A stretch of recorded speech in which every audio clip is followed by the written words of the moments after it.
DSC 2008 అభ్యర్థుల merit జాబితా తప్పులో తడకగా ఉందని ఆరోపిస్తూ నిన్న సాయంత్రం కరీంనగర్ జిల్లా అభ్యర్థులు డిఈఓ ఆఫీస్ ముందు ఆందోళనకు దిగిన సంగతి తెలిసిందే. ఇక ఇటీవల విద్యాశాఖ ప్రకటించిన తొలి జాబితాలో ఉమ్మడి కరీంనగర్ జిల్లాకు సంబంధించి అభ్యర్థులకు అన్యాయం జరిగిందని వాపోతున్నారు. జాబితాలో 9 మంది పేర్లు లేకపోవడంతో ధ్రువపత్రాల పరిశీలనకు గడువు చివరి రోజు కావడంతో ధర్నాకు దిగారు. తమకు న్యాయం చేయాలని డిమాండ్ చేశారు. తమకు వెంటనే న్యాయం చేయాలని కోరుతూ ఇలాంటి అవినీతి అక్రమాలకు పాల్పడుతున్నారన్నారు. డిఈఓ జనార్దన్ రావుపై చర్యలు తీసుకోవాలని కోరుతున్న డిఎస్సి అభ్యర్థులతో మా ప్రతినిధి Praveen Kumar face to face.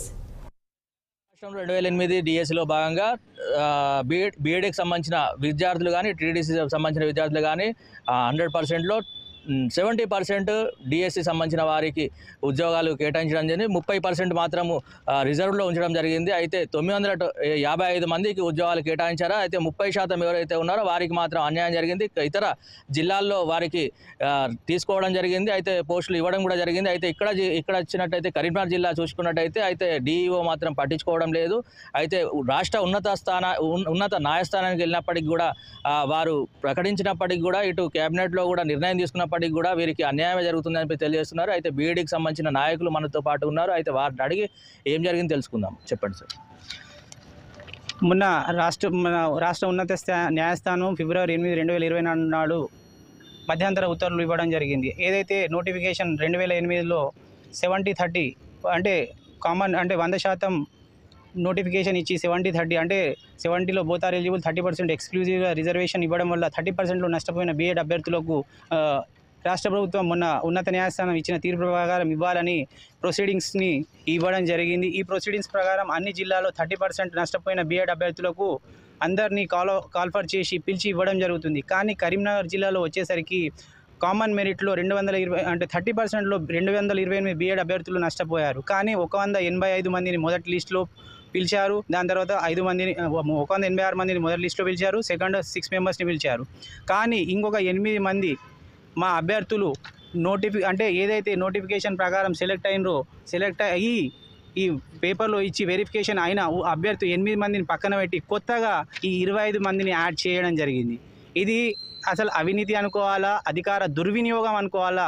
ఇక్కడ క్లియర్గా రాష్ట్ర కమిషనర్ గారు కూడా ఆదేశాలు జారీ చేసినప్పుడు క్లియర్గా సిసిఏ రూల్స్ని నిబంధనలను ఉల్లంఘించినట్లయితే వాళ్ళపైన డిసిప్లినరీ యాక్షన్ తీసుకోవడం జరుగుతుందని క్లియర్గా మెన్షన్ చేసినప్పటికీ ఈ కరీంనగర్ డిఓ గారు ఈ మా అభ్యర్థుల పట్ల మెరిట్ లిస్టులో ఉన్న అభ్యర్థుల పట్ల ఇట్లా అతని వైఖరిని కరెక్ట్ కాదు. అది మీరు చేయకపోవచ్చు మీ హోదా ప్రకారం, కానీ మీ కింద ఉన్న చిన్న స్థాయి అధికారులు తప్పులు చేశారు. దాన్ని ప్రీజుడిస్ చేయకండి. మీరు అంటే వయలేషన్ చేసిర్రు. వయలేషన్ని మీరు ధర్మం అని మీరు చెప్తున్నారట. అది ధర్మం కాదు, అది అధర్మం. మీరు ధర్మం వైపు డిఓ గారు నిలబడతానంటున్నారు. కాబట్టి ఇది మీరు 2010 జూన్ 21 నాడు పత్రికల్లో వచ్చిన పేపర్ ఇది.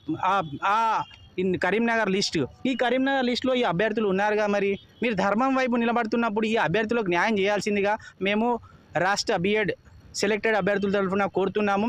మీరు ఇట్లా చేయనట్లయితే తదుపరి ఏదైతే మీ మీద ఈ డిసిప్లినరీ సిసి రూల్స్ ప్రకారము కమిషనర్ కానీ, ప్రిన్సిపల్ సెక్రటరీకి కానీ, చీఫ్ సెక్రటరీకి కానీ, సీఎం రేవంత్ రెడ్డి గారికి కూడా దృష్టికి తీసుకెళ్లడం జరుగుతుంది. ఇదే జిల్లా క్యాబినెట్ మంత్రి అయిన పొన్నం ప్రభాకర్ గారు సబ్ కమిటీలో ఉండి నిర్ణయం తీసుకొని ఈ జియో నంబర్ 9 ఇచ్చేసి ఏదైతే నోటిఫికేషన్ ప్రకారం సెలెక్ట్ అయ్యి 30% కోటా డిఎడ్కి ఇవ్వడం వల్ల నష్టపోయిన బీఎడ్ అభ్యర్థులకు న్యాయం చేస్తామని రాష్ట్ర వ్యాప్తంగా అన్ని జిల్లాలో కరెక్ట్ లిస్టులు ఇచ్చి ఒకటే కరీంనగర్లో మాత్రం మా 13 మంది అభ్యర్థులను గాయబ్ చేసి 25 మంది అడిషన్గా యాడ్ చేసి నిన్న మా ఒత్తిడి వలన ఒక 5 మందిని మళ్ళీ పిక్ చేసి దాంట్లో 13 మందిలోకి ఇంకా 8 మందిని బయట ఉంచడం ఇది అనైతికమైన చర్య. పొన్నం ప్రభాకర్ గారు కూడా మంత్రి గారిని కలిసినట్లయితే డిఓ గారు చేస్తారు, మేము చెప్పామని చెప్పడం జరిగింది. కానీ డిఓ గారు అసలుకి ఎవరి మాటలను కూడా పట్టించుకోవడం లేదు. రాష్ట్ర ప్రభుత్వం యొక్క మాటలను కూడా బేఖాతరు చేస్తున్నారు. కాబట్టి ఇతనిపై డిసిప్లినరీ యాక్షన్ తీసుకోవాలని మేము బీఎడ్ స్టేట్ యూనియన్ తరఫున కోరుతున్నాము. అయితే మనం ప్రస్తుతానికి మాత్రం ఇక్కడ కరీంనగర్ డిఈఓ ఆఫీస్ వద్ద ఉన్నాము. అయితే ఇక్కడ ఎవరైతే మెరిట్ లిస్టులో ఉన్నారో వారిని కాకుండా 13 మందిని వీరి కాకుండా అయితే కొత్త వారిని 25 మందికి ఏ విధంగా కేటాయించారు. అయితే ప్రభుత్వ గైడ్లైన్స్ పాటించకపోవడం, అదేవిధంగా రాష్ట్ర ఉన్నత న్యాయస్థానము అటువంటి తీర్పు ఇచ్చినప్పటికీ కూడా పట్టించుకోకపోవడం పట్ల వీరు నిరసన వ్యక్తం చేస్తున్నారు. ఇదే విధంగా కొనసాగితే రాష్ట్ర వ్యాప్తంగా ఉద్యమాలు చేస్తామని చెప్పేసి వీరు కోరుతున్నారు. కెమెరామెన్ శ్రవంత్తో ప్రవీణ్ కుమార్, కరీంనగర్. తెలంగాణ